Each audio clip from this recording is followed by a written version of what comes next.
Hello friends, welcome back to dream success academy. मैं अविनाश, आप सभी का स्वागत करता हूं आज के इस साइंस के इंपॉर्टेंट जो है क्वेश्चनों के सेट में। ठीक है, आपको बता दूं कि हमारा आज सेट नंबर 2 है।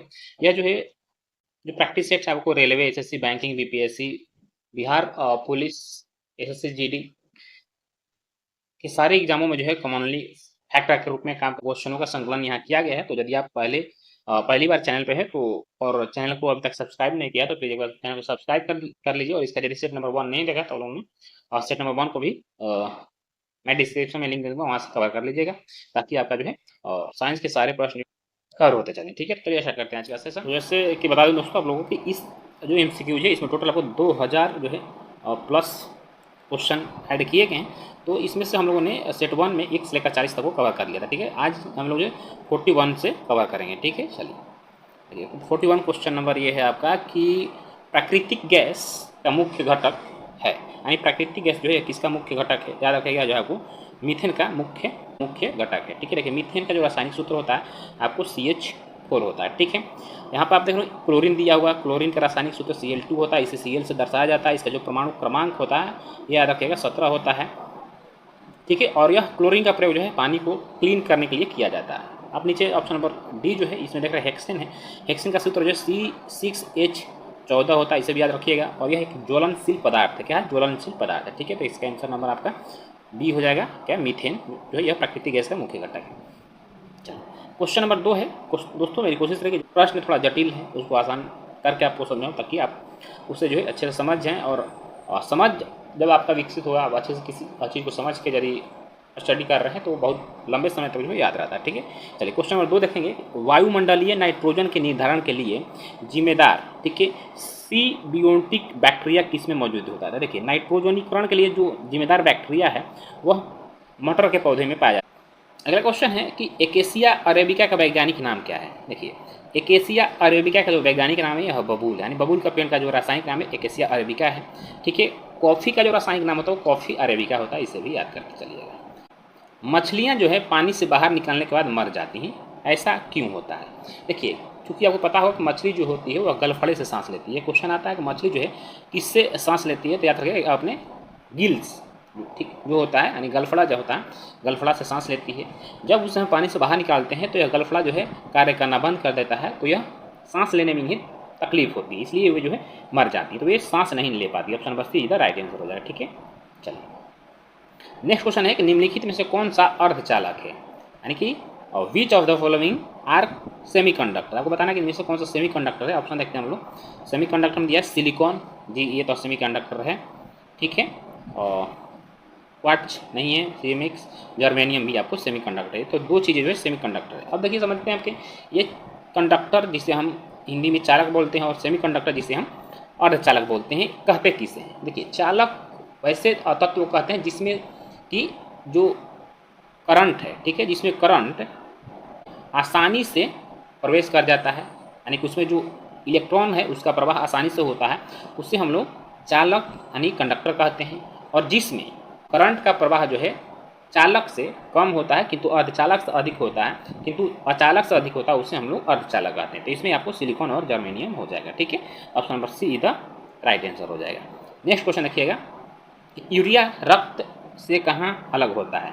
जो क्योंकि हमारे शरीर में जो है यूरिया का मात्रा पाया जाता है तो ये हमारे रक्त में विलित और जो है विलय होता है, तो ये अलग कहाँ होता है? तो इसे जो अलग करने का कार्य करता है वो हमारा किडनी करता है। क्या? जिसे हम हिंदी में गुर्दा भी कहते हैं। ठीक है, किडनी जो होता है आपको रक्त से यूरिया को छांट लेता है और उसे यूरिनल के माध्यम से बाहर कर देता है। ठीक है, अब यहाँ यूरिया की यदि बात आती है तो यूरिया कभी कभी जो है आपका रासायनिक सूत्र पूछ देता है कि यूरिया का रासायनिक सूत्र क्या है। तो याद रखिएगा, यहाँ पर मैं लिख देता हूँ NH2, यहाँ N है ये NH2 CO एंड NH2, यह जो है आपको यूरिया का रासायनिक सूत्र होता है। ठीक है, चलिए नेक्स्ट क्वेश्चन है कि चीनी का के किलोवन से क्या प्राप्त होता है?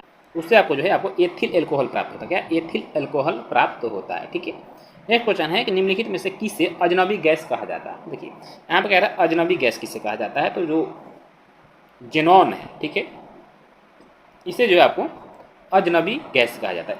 क्योंकि अजनबी गैस क्यों कहा जाता है? देखिए जब यह जो जेनॉन है यह गैसों का क्या है? समूह है। तो जहाँ और सब गैसें जो हैं बहुत कम प्रतिक्रिया करती हैं, वहीं पे जो ज़ेनॉन है यह बहुत अधिक मात्रा में प्रतिक्रिया करता है, इसलिए इसे जो है हम लोग अजनबी गैस के नाम से भी जानते हैं। ठीक है, देखिए नाइट्रस ऑक्साइड जो है इंपॉर्टेंट है भी, क्योंकि हंसाने वाली गैस का जो रासायनिक सूत्र होता है वह नाइट्रस ऑक्साइड होता है। ठीक है, N2 वो जिसका फुल फॉर्म होता है। नेक्स्ट क्वेश्चन है कि प्राकृतिक रबर का पॉलीमर है, तो प्राकृतिक रबर जो है ये आपको आइसोप्रीन का पॉलीमर है। किसका? आइसोप्रीन का बहुलक है। ठीक है, चलिए क्वेश्चन नंबर 50 है कि एम्पियर किसकी इकाई है। इलेक्ट्रिक्स में जो है यह क्वेश्चन आ जाता है, तो एम्पियर जो है यह विद्युत धारा यानी कि इलेक्ट्रिक करंट की इकाई जो है एम्पियर है। विद्युत दाब का जो ईसाई मात्रक होता है यह वोल्ट होता है, शक्ति का वाट होता है और प्रतिरोध का ओम होता है। ठीक है, सभी याद रखिएगा। नेक्स्ट क्वेश्चन है कि निम्नलिखित कथन पर विचार करना है, आपको विचार करना है, इसके बाद बताना है क्या करना है। तो एक छोटी लंबाई की बांसुरी कम आवृत्ति की तरंगे पैदा करती हैं। एक छोटी लंबाई की बांसुरी कम आवृत्ति की तरंगे पैदा करती है नहीं। ध्वनि केवल अनुदैर्घ्य लोचदार तरंगों के रूप में चट्टानों में यात्रा करती है, ये सही है, हमें सही कह रहा है, फिर आपका बी सही हो जाएगा। ठीक है, option number be the right answer. Next question है कि एक उपकरण जो विद्युत ऊर्जा को यांत्रिक ऊर्जा में परिवर्तित करता है, तो आप सभी को पता है विद्युत ऊर्जा को, ठीक है, यांत्रिक ऊर्जा में परिवर्तित करता जो है यह आपको बिजली का मोटर होता है। ठीक है, बिजली का मोटर जो होता है विद्युत ऊर्जा को यांत्रिक ऊर्जा में परिवर्तित करता है, किंतु यहाँ पे यदि डायनेमो की बात करें तो यह फिर आपको यांत्रिक ऊर्जा को विद्युत ऊर्जा में परिवर्तित करता है। ठीक है, ट्रांसफार्मर का कार्य क्या है कि वोल्टेज को कम या अधिक करना। ठीक है, चलिए नेक्स्ट क्वेश्चन है कि फल पकाने की प्रक्रिया निम्नलिखित में से किसके द्वारा की जाती है। तो फल पकाने के इथिलीन के द्वारा की जाती है। किसके द्वारा? इथिलीन के द्वारा किया जाता है। अगला क्वेश्चन है कि कौन सा हार्मोन दिल की धड़कन में वृद्धि करता है। तो यह जो है आपको थायरोक्सिन हार्मोन की यदि मात्रा बढ़ जाती है तो दिल की धड़कन को क्या करता है? बढ़ा देता है। ठीक है, नेक्स्ट क्वेश्चन है कि शुद्ध रेसिस्टर सर्किट का पावर फैक्टर क्या है। ठीक है, तो यह आपको 1 हो जाएगा।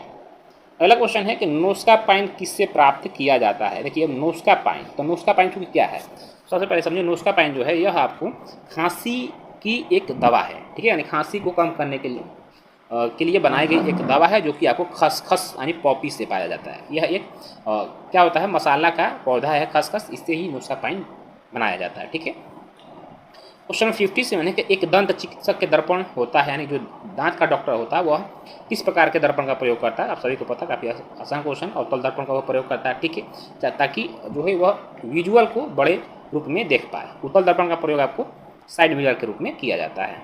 नेक्स्ट क्वेश्चन है कि जूल ऊर्जा उसी प्रकार से संबंधित है, यानी जूल जो है यह ऊर्जा से उसी प्रकार संबंधित है जैसे कि पास्कल। तो यहाँ पर कह रहा है कि ऊर्जा का स्थायी मात्रक हो जाता है क्या, जूल होता है। तो पास्कल जो है किसका स्थायी मात्रक है, यह प्रेशर यानी कि दाब का जो है स्थायी मात्रक पास्कल होता है।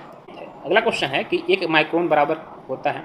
तो काफ़ी आसान क्वेश्चन, 1 माइक्रोन बराबर 1/1000 mm होता है। ठीक है, चलिए नेक्स्ट क्वेश्चन है कि निम्नलिखित में किसका प्रयोग शराब बनाने, दवाएं और विमानों में ईंधन के रूप में किया जाता है। आपको बता दूं कि ये जो एथिल एल्कोहल है इसका प्रयोग आपको इन तीनों रूपों में किया जाता है।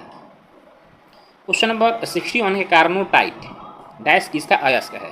ये कार्नोटाइट जो है यह आपको यूरेनियम का अयस्क है। किसका? यूरेनियम का अयस्क कार्नोटाइट है। ठीक है, कॉपर का यदि अयस्क की बात करें तो यह भी पूछ सकता है आपसे, तो याद रखिएगा मेकेलाइट क्यूप्राइट, यह कॉपर का अयस्क है। ठीक है, क्वेश्चन नंबर 62 है कि निम्न में से कौन सा तरल पदार्थ उष्मा का सुचालक है। तो इनमें से जो पारा है यह आपको उष्मा का सबसे अच्छा सुचालक है। ठीक है, ऑप्शन नंबर इधर राइट आंसर। क्वेश्चन नंबर 63 है कि विटामिन के का मुख्य स्रोत क्या है। देखिए विटामिन के का जो मुख्य स्रोत है, आपको पालक में भी विटामिन के मिलता है। ठीक है, विटामिन ए भी आपको सबसे अच्छा स्रोत है, पालक जो है विटामिन ए का भी अच्छा स्रोत है। दूध में जो है विटामिन डी मिलता है। ठीक है, आगे देखते हैं। घी और दालें, दाल में क्या होता है, दाल में आपको प्रोटीन मिलता है। क्या? दाल में आपको प्रोटीन मिलता है। ठीक है, चलिए नेक्स्ट क्वेश्चन है कि अर्चे बैक्टीरिया का समूह किसके उत्पादन में उपयोग किया जाता है। तो अर्चे बैक्टीरिया का समूह जो है यह आपको मीथेन के उपयोग में प्रयोग किया जाता है। तो आपको सेशन जो कैसा लग रहा हो आप अपना कमेंट जरूर करिएगा, और अच्छा लगे तो इसको लाइक भी करते चलिएगा। ठीक है, चलिए नेक्स्ट क्वेश्चन है कि कंचन, देखिए कंचन जो है का एक बेहतर प्रकार, यानी कंचन जो है किसका एक बेहतर प्रकार है। यह भारतीय जो आंवला होता है, आंवला का एक प्रकार है कंचन, यानी किस्म है आंवला का, किस्म है कंचन। ठीक है, नेक्स्ट क्वेश्चन है कि पानी की अस्थायी कठोरता किसकी वजह से होती है। तो जो पानी की अस्थायी कठोरता होती है आपको कैल्शियम और मैग्नीशियम क्लोराइड और सल्फेट की वजह से होता है। ठीक है, ऑप्शन नंबर ए इधर राइट आंसर। नेक्स्ट क्वेश्चन है कि मिनी माता रोग निम्न में से किस धातु के विषाक्त मात्रा के कारण होता है। यानी मिनी माता जो रोग होता है किस धातु के बढ़ने की वजह से होता है। तो जब पानी में जो है आपको पारा की मात्रा यानी मरकरी की मात्रा बढ़ जाती है तो आपको मिनी मात्रा रोग होता है। आर्सेनिक की यदि मात्रा बढ़ जाती है तो फिर आपको कैंसर होता है। ठीक है, बोरॉन की कमी से पौधों की जो वृद्धि होती है वह रुक जाती है, इसे भी याद रखिएगा। ठीक है, चलिए नेक्स्ट क्वेश्चन है कि मनुष्य के लिए ध्वनि की सहने योग्य लगभग सीमा क्या, यानी जो मनुष्य होता है वह कितने डेसिबल की ध्वनि को जो है सह सकता है। तो यह 85 डेसिबल की ध्वनि को मनुष्य जो है सह सकता है, इसके ऊपर के ध्वनि को वह नहीं सह सकता है। ठीक है, नेक्स्ट क्वेश्चन है कि साइक्लोट्रॉन का उपयोग किसे त्वरित करने के लिए किया जाता है। तो साइक्लोट्रॉन का प्रयोग जो है आपको प्रोटॉन को एक्सेलरेट करने के लिए किया जाता है। तो नेक्स्ट क्वेश्चन है क्वेश्चन नंबर 70 के एक पंखा गर्मी के मौसम में सुखद अनुभव प्रदान करता है, ऐसा क्यों होता है। चूंकि जो हमारा पसीना होता है वह तेजी से वाष्पीकृत हो जाता है, ठंडा का अनुभव होता है। Option B is the right answer हो जाएगा। क्वेश्चन नंबर 21 है कौन सा विटामिन घाव के भरने में सहायक होता है। तो विटामिन सी जो होता है यह घाव को भरने में सहायक होता है। ठीक है, विटामिन सी का रासायनिक नाम पूछ देता है तो एस्कॉर्बिक एसिड होता है। ठीक है, इसे भी याद रखिएगा। विटामिन बी1 का रासायनिक नाम थायमिन होता है। ठीक है, विटामिन ए का जो है तो रेटिनॉल होता है। विटामिन डी का कैल्सीफेरॉल होता है रासायनिक नाम। ठीक है, इसे भी याद रखिएगा। ठीक है, चलिए अगला क्वेश्चन है कि विटामिन सी निम्नलिखित में से किसके अवशोषण में सहायक होता है। तो यह जो है आपको आयरन के अवशोषण में सहायक होता है। किसके? आयरन के अवशोषण में सहायक होता है। ठीक है, आयोडीन जो होता है यह आपको थायराइड को नियंत्रित करती है। क्वेश्चन नंबर 23 एक बल की इकाई क्या है। तो बल जो होता है यह न्यूटन, बल की इकाई आपको न्यूटन होता है। नेक्स्ट क्वेश्चन है कि कार्य की इकाई क्या है। काफ़ी आसान क्वेश्चन है। तो कार्य जो होता है यह कार्य की इकाई जो हो जाएगी आपको जूल हो जाएगी। ठीक है, क्वेश्चन है कि निम्नलिखित में से एक वह कौन सी झिल्ली है जो गर्भ में विकासित जो भ्रूण होता है भ्रूण को शुष्क होने से बचाती है। यह जो आपको एम्नियोन झिल्ली जो होती है वह भ्रूण को सूखा होने से बचाती है और इसके अंदर जो फ्लूइड भरा होता है। ठीक है, क्वेश्चन नंबर 26 है कि जब पानी को 0 डिग्री सेल्सियस से 10 डिग्री सेल्सियस तक गर्म किया जाता है तो इसका आयतन क्या होगा। ठीक है, चूँकि जब पानी को हम गर्म करेंगे 0 डिग्री सेल्सियस से 4 डिग्री सेल्सियस, तो आपको पता होगा जो पानी का अधिकतम घनत्व होता है कितने डिग्री सेल्सियस, वो 4 डिग्री सेल्सियस पर होता है। तो जब हम 0 से 4 डिग्री सेल्सियस तक गर्म करेंगे तो इसका घनत्व जब अधिक होगा तो इसका आयतन जो है ऑटोमेटिक क्या हो जाएगा, कम हो जाएगा। ठीक है, किंतु जब 4 से यह 10 डिग्री के तक गर्म करेंगे तो इसका जो घनत्व होता है वह कम होता है और आयतन बढ़ जाता है। तो क्या होगा इसमें, पहले घटता है फिर बढ़ता है। ऑप्शन नंबर डी इधर राइट आंसर हो जाएगा। नेक्स्ट क्वेश्चन है क्वेश्चन नंबर आपका 27 पानी में आसानी से घुलनशील है। तो पानी में जो आसानी से घुल जाता है यह आपको अमोनिया गैस है। ठीक है, चलिए नेक्स्ट क्वेश्चन है कि वजन के अनुसार पानी में हाइड्रोजन का प्रतिशत H2O होना चाहिए कितना परसेंट। तो यह लगभग 11.11% होना चाहिए। ठीक है, चलिए क्वेश्चन 29 है कि हीरे की सीलिंग के लिए वजन की इकाई कैरेट है। तो 1 कैरेट बराबर कितना होता है। तो 1 कैरेट बराबर 200 mg होता है। कितना होता है, 200 मिलीग्राम होता है। ऑप्शन नंबर बी इधर राइट आंसर। नेक्स्ट क्वेश्चन है कि निम्नलिखित में से क्या संक्रमित मच्छर के काटने से नहीं होता है। आपको पता होगा कि डेंगू जो होता है मच्छर के काटने से होता है। डेंगू मच्छर काटने से, मलेरिया मैदानिफिज काटने से, पीला बुखार जो होता है येलो फीवर, ये भी मच्छर काटने से होता है। प्लेग जो होता है यह बैक्टीरिया के कारण होता है। आज का जो हमारा 40 प्रश्न है यहीं समाप्त होगा। अगले जो वीडियो हमारा होगा पार्ट 3 उसमें हम लोग 81 से प्रश्नों को आगे बढ़ाएंगे। ठीक है, तो आज का सेशन जो है इसे छोटे छोटे वीडियो बनाकर डेली आपको मैं जो है उपलब्ध कराता रहूँगा, आपका भी ज़्यादा टाइम कंज्यूम ना हो और आपका प्रैक्टिस भी हो जाए। ठीक है, तो आज का सेशन आपको कैसा लगा कमेंट जरूर करिएगा। फिर मिलेंगे इस नेक्स्ट एपिसोड में। चैनल में पहली बार है तो आपको सब्सक्राइब कर लीजिए, बेल आइकन को प्रेस कर लीजिए। जय हिंद, वंदे मातरम।